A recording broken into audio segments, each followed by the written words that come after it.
Thanks, everybody. Welcome to Build. I'm your host, Ricky Camilleri, and our next guest was recently seen on Broadway in the hilarious and wonderful Be More Chill, and now you can see Stephanie Hsu in the 3rd season of Amazon's marvelous Mrs Maisel, where she plays May. Let's take a look. This is the first of a million tours.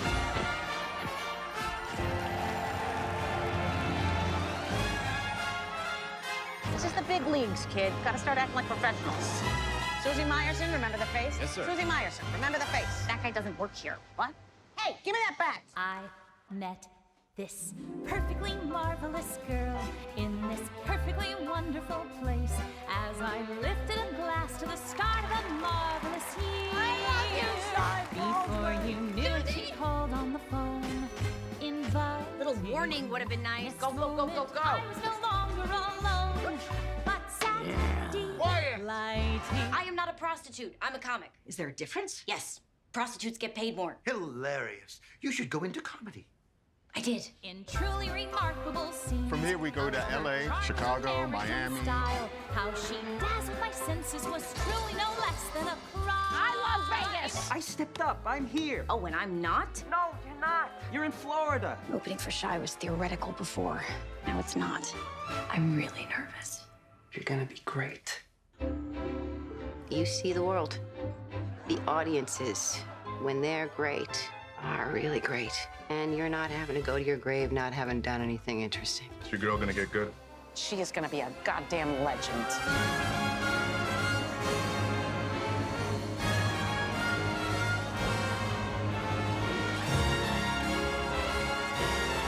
I am, for the first time in my life, taking charge of my own destiny. Well, that can't end badly at all. And now this wild, unpredictable girl on this perfectly magical ride will be grabbing her moment and having a marvelous You'll always be my number one.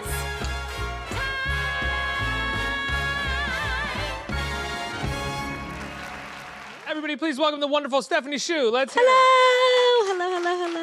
Hi. Hi. Thank you so much for being here. Thanks for having me. Congratulations on Mrs. Maisel. Thank you so much. How did you get this part? How did you book it? Did you audition for it? Had they seen Be More Chill? How did they know you? Yeah, well, so I did audition like a regular actor human, and I was actually during the time I was in Be More Chill during tech, so I wasn't auditioning because my brain was just Yeah, you can't. overflowing at the theater. But I went to school with Rachel. I think there was just a lot of common threads between me and the Maisel team. And so I found out about this role and they called me in for it. And Where did you and Rachel go to school? we went to NYU. Oh, okay. And we didn't really cross paths while we were there, but we share a lot of the same friends. And certainly over the years, we've gotten to be a lot closer based on just all the different projects. Isn't that also like the entirety of the Be More Chill crew as well? Were NYU Yeah, people? but all at different times. Oh, okay. Yeah. So I remember getting the appointment and I was like, I don't know if I have the brain space. And I immediately read the script and I fell in love with the character and was like, it has to be me. So it was a whole process. Going in, meeting Amy and Dan, and we did a full screen test with hair and makeup and costume just to see if I could fit the period, I think, How did you, was that like on your day off from tech that you were able to do that? No, or? so that day we were doing previews at the time, so I either went to rehearsal late or I left in the middle and then went to Steiner Studios and then they put me in the whole shebang and I had a hard out at 4 to go back to the theater to get notes and do the show. So now I'm like, wow, that was kind of crazy. Yeah. That is so much to wrap your head around in one day. You're in the midst of previews, which is when the show is still adapting and changing, and you're getting notes, and you are memorizing the sides for the audition for this, and getting full hair and makeup. Yeah. Wow. It was kind of crazy. But, It was a really thrilling time also. Yeah. And the experience I had on shooting on Maisel was that everyone is working at the highest caliber. Everyone is excellent at what they do. So there is a unabashed trust there. You get to just show up to work and know that everyone has all their bases covered. So you really get to just go and play and bring what you have to the table. Yeah, it's also, I mean, you really see that in the show as well. Like on camera, it looks like everybody has what they need to Yeah. make this thing sparkle. Yeah, totally. You know, the costumes, the cinematography, the set design, Yeah. the performances, it's all at the top of its game. Yeah, and it also feels a lot like theater in a way because they really build the world out, and because most of it is shot on Steadicam, there's a kind of dance in terms of how the scenes move, how we move with the camera. She's also one of the few television writers that I feel like is able to capture some of the language of theater on Yes. television, whereas oftentimes when people try it, it feels theatrical or it doesn't work, whereas if you really like theater, you can feel that in the backbone of the show, but it still feels like TV. Totally. I mean, people often ask about Amy and she really cares a lot about being word perfect. And I love that because there's such a specific rhythm to the writing that she's doing that, of course, you want to honor what's on the page, you know, which I think comes a lot from a theater appreciation too. That said, as much as she wants to be word perfect, oftentimes when you are word perfect, there needs to be, because theater is more word perfect, right? And that's why there is so much work done prior to going live, because there's a lot of discussion about how to get actors to being tonally perfect while word perfect, if that makes sense. Yeah, yeah. But how do you do that with television where it's basically you're getting sides in the morning, I would imagine? There's no rehearsal. We have table reads that are extremely elaborate and beautiful. Our table reads are maybe one of my favorite parts of shooting Maisel. It feels like the whole family gets together for a big lunch. And, you know, there's food, the room is set up designed to what the next episode will be. Crew is there. It's so fun. Everybody sits around a table. There are always like cookies. And are there notes within that and like direction on lines or anything? No, we just read the script. Whatever the baseline script for the episode is. And then when we get onto set, there's actually quite a bit of rehearsal. It does feel like a very condensed, almost theatrical process in that way, where we'll get to set and we'll block it out and we'll rehearse the scene, we'll run the scene a few times, because so many of the takes too are that we end up seeing on the show are one long take, you know? So we get there and we play and we really feel out the scene, and then we shoot. And then we shoot a wide first, the master, and then we zoom in. Do you find that as word perfect as she wants to be, that the tone is actually quite easy to pick up because it's once you sort of get in the rhythm, it's fairly natural? Yeah, I think that's what I love about it, is that once you see it, you can really hear the show off the page, you know? And that is a testament to her writing, I think. What's it like working with a exacting director or showrunner? She directs a number of the episodes as well, and her husband Daniel. Yeah.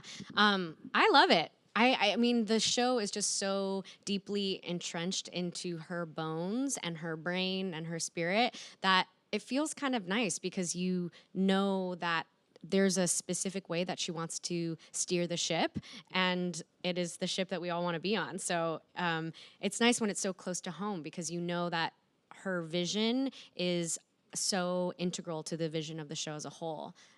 Talk about your character. I love how she gets introduced into the world of the show. Yes. So my character's name is May, and I like to describe her as the kind of guard goddess of Chinatown. Season 3 is a lot about worlds expanding and colliding in the world of Maisel, and I like to say that she is a part of both the expansion and the collision. Both the expansion and the collision. And the collision. Well, she collides with Joel. She does. Right? Yes. And most of your work is done with Joel, the actor who plays Joel. Yes, with Michael. Yeah. Yeah. Thank you. And what was it like working with him? I love Michael. I love him so much. We really established a really sweet connection, and I'm so grateful because both he and Joel, who plays Archie, you know, it can be scary to walk into a show that has already been really successful for 2 seasons, and to be some random person that just, you know, joins the team with such ferocity can be overwhelming. But everybody welcomed me with such open arms. And Michael actually did a lot of comedy when he was in college also. And so we had a lot of overlap in terms of sketch and just... Did you do a lot of comedy when you were in college? I did, but the comedy scene was a little too much for me. Why is that? I was so late.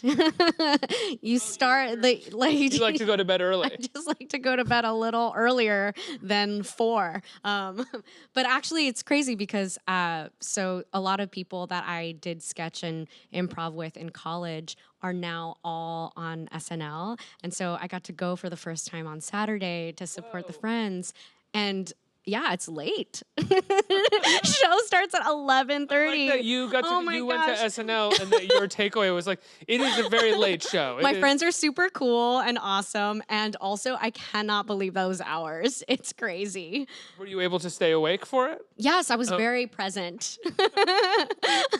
How was J-Lo? Oh, she was amazing. And all the writers, they all said that she was so game to do anything. And I thought that was really clear in her performance also. But she was so fierce. She was so fierce. Jabberwockies were super dope, and it was really, really special. Was the when you went to school for performance, was the name of the game for you comedy? Was that what you were looking to do, or were you just looking to act in general? Yeah, I don't even think I knew what I was doing. I started with I trained with this company called the Atlantic Theater Company, which is regular acting. And then I went to this place called the Experimental Theater Wing, and that's really where I found my home. And so I was... Where is that? That is still through NYU, but it's actually like right over there. But it's all about devising theater, like very experimental, downtown, contact improv-y, rolling on the floor kind of stuff. And I thought that that was going to be my path, which it still kind of is. I feel like that stuff is devised, and this is reductive, and I apologize. No, I preface it with an apology. Yeah. It's devised solely to make you comfortable with full embarrassment. Oh, I like that. Right, But because- that's kind of training you for the career of this industry. Yeah, and when I say embarrassment, I don't mean like the rejection of not getting a role or something. I mean it is fully embarrassing to act. Yeah. And like all It's of the vulnerable, warm-ups, yeah. it's so vulnerable, and all of the warm-ups and everything that you have to do, Yeah. you know, are just to get you comfortable with being totally vulnerable. Well, and just to be... and in my opinion, embarrassed. Well, I always say that I wished for the world to go to the Experimental Theater Wing, because I think if we all had time to be and permission to be in our bodies and in collaboration in that way, that I think our world would be a much better place. I think, yeah. When I say embarrassed as well, I say that with as much admiration. Oh, I'm not and insulted. awe. Okay, oh, good. yeah. 'Cause No, I'm squishy. You know, like I feel- see it, I'm like, I could never do that. I am embarrassed. but I think, you know, if people were able to be embarrassed a little bit more, maybe we would be a little bit more compassionate towards ourselves and also one another, you know. Be much closer. Yes. And unafraid of Cuddle touch puddles and- all the time. Yeah, all the time. So you went to the Experimental Theater Wing. You learned how to yes. roll on the I ground. did, yes, proficiently. And when did it become about musicals for you? How did you do Be More Chill? How did Yeah, so, well, while I was in school, I worked with this woman, Liz Swados, who, she worked a lot with La Mama, which is a downtown theater. And we did, yeah, right over there. Build Series is centrally located. And she did music, we did musicals together, but they were also very, not your typical Broadway kind of tap dancey kind of musical. So I never really expected to do Broadway or musical theater. That wasn't really in my sphere. But then in 2012, I got thrown into this reading of the first ever read-through of the SpongeBob musical. And it was like a 2-day read-through in the Viacom building, and they just wanted to see if it could be an idea or not. And then I ended up helping develop that piece for 5 or 6 years, and then that was my Broadway debut. So that took me to Broadway, which was completely random and unexpected, but amazing.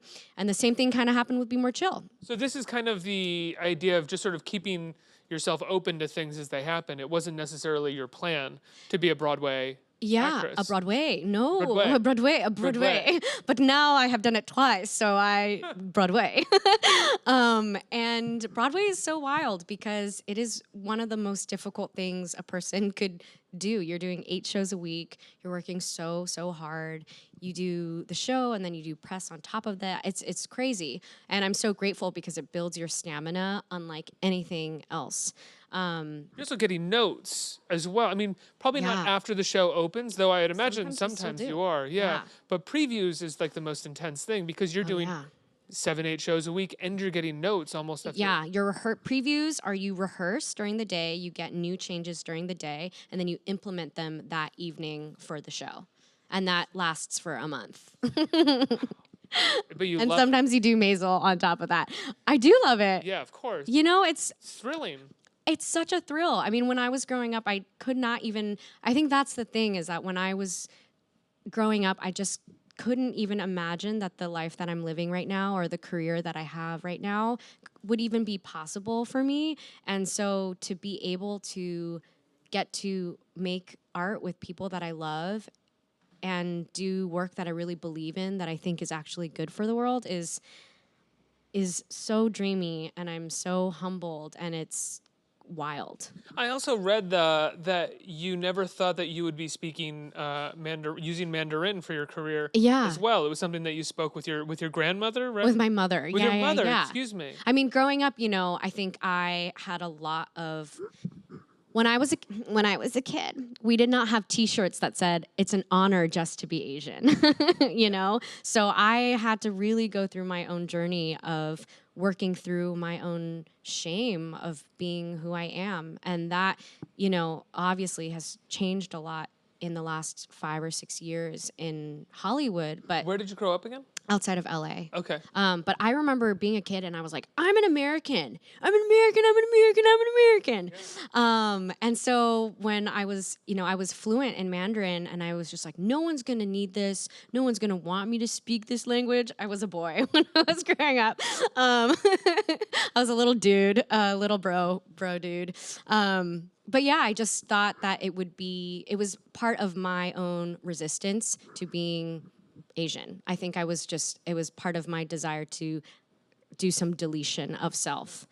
And so that's why this character, May, for Maisel, has been extra special because, you know, visibility, I mean, it goes just beyond any character that I've ever seen on TV that is, you know, Chinese American. And to be able to truly speak the language and get to share that on a very American kind of 1960s Yeah, especially TV show. playing a Chinese American at this time. Yeah. I couldn't even imagine it. There's never been a character like this, you know?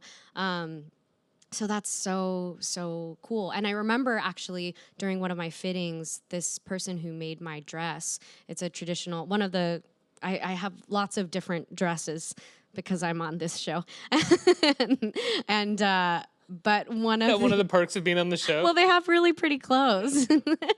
Yeah, and so in one episode, I wear a qipao, which is a traditional Chinese dress, and the person who built it was saying that he could hear, he's from China, and he was saying that he could hear his grandmother while he was building the dress. Oh, wow. And that's something you don't even realize, right? That it's not just about who we see and how diversity operates on the screen, but it goes all the way back to who's building the dress and what kind of culture that makes him feel like he gets to share with the world, you know? You know, there's like a posture that comes with the show that I feel like every character in some way kind of inhabits, and I'm not sure if it's because of the rhythm of their dialogue or because of the actual physical clothes themselves. It's definitely, I was thinking about that. Right? I was like, when I was watching some of the shows today, I was like, everybody on the show, it's like they have to have good posture for some reason. Like, what's going on with this? And Well, it's like, is it Amy Sherman-Palladino? Shoulders back. Okay, action. I mean, she does tell me that often. Really? Yeah, because, you know, I have like casual, kind of posture, and that's just not how that world is. But I think the costuming all the way down to the undergarments for sure help you stand in a completely different way. But I think it really helps the job, you know, because you know, Be More Chill was a very, very different character, but every single time I went to set and got put into underwear, I just immediately was like, okay, I'm a different human, you know? And that's part of I think Maisel really takes care of a lot of character actors, actually. It's a total world that... well, it seems like such an essential part of the world that I feel like I only noticed after 2 seasons. Well, just that everybody is like, their posture is extremely straight, which informs the dialogue and the tone of the show. And it somehow is a major part of it. And I've never thought about that watching something before, how everybody has a similar posture. Yeah. Yeah. I think the underwear has a lot to do with it. She's like, I don't know. I just put them in underwear and that's what happens. That's the secret to showbiz. Just got the right girdle. Every time there's a production meeting, what underwear are we putting them in this show? Yeah, totally. Okay, we have a question from Twitter. It says, Stephanie, are you planning on going back to Broadway someday? Loved you in Be More Chill. Heart. Or ice cream cone. You know, I do think I will go back to there, see in the prompter cute. there, it was an ice cream cone. I do. I think I will go back to Broadway. I think I'm in a moment of, certainly not next season, but maybe next season. I mean, that wouldn't make sense because that would be now. Is it something that you feel like you can't stay away from that long? Well, now that I have done it, I feel that when the project is right and something that I'm really passionate about, it doesn't matter what medium it is. It doesn't matter if it's Broadway, off-Broadway, TV, film. If I care about it and it goes, then I want to share it. So I think I would go back to Broadway. And now I know how to really take care of myself during a Broadway run. Did you not take care of yourself during the first Broadway run? With No, I did. I was trying to, but no one can ever explain to you how difficult Broadway is until you just do it. There's just no way to describe the hours. I remember after we opened SpongeBob, it was like, then it was New Year's, and then on January 2nd, we had to do Good Morning America, and everybody was up at the theater at 4 a.m., you can't even explain to someone what your body goes through when you're working like that. And so now that I know... Is there even a point where, though, like after a year into the run or 6 months into the run, that it kind of settles in and you're just doing the shows? Something crazy happened to me during Be More Chill, where Will Rowland describes it as your short-term memory traveling into your long-term memory. And there was one day where I just couldn't remember words. I had a panic attack pretty much the entire show because I was like, I've done this so many times, I literally don't know what any of the lines are. But they came to you. Yeah, but it felt like it was like, you know?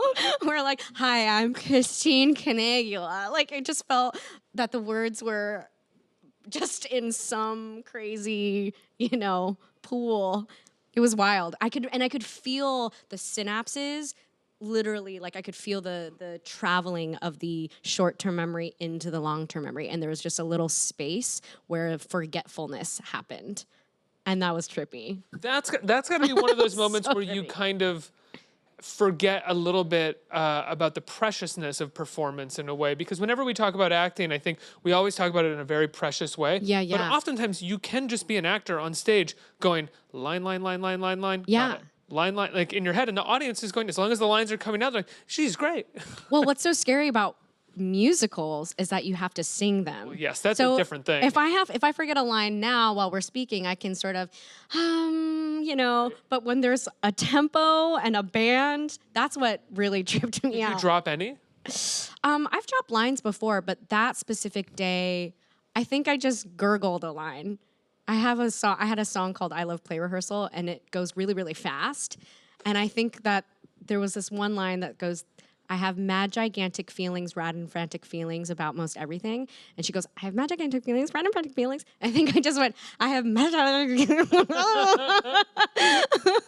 and that's when my heart I was really on guard for the rest of the show. That was one thing that I loved about Be More Chill was that it was so specifically for a certain type of kid. Yeah. Like there was no ifs, ands, or buts about sort of widening the scope of the audience. It's like, no, this is for theater kids. Yeah, totally. And you would expect all theaters in some way like that, but that show alone was like, no. We don't care if anybody likes this outside of theater kids. Yeah. And you made it to Broadway, which is crazy. And they were a huge part in what made that possible, you know? So I think that the Broadway run really ultimately was a kind of a love letter to them too. Yeah.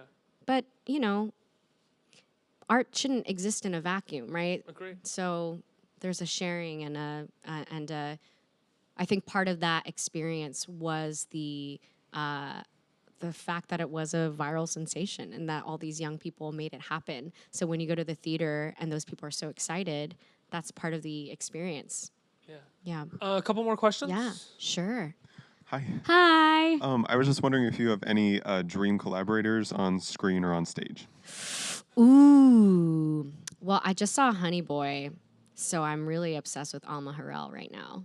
I'm on a very big Alma Harrell kick. I thought that was going to be a Shia thing, but Oh, Alma. I mean, Shia's dope too, but Alma, I mean, that was her first ever, it was her narrative directorial debut, and it's so beautiful.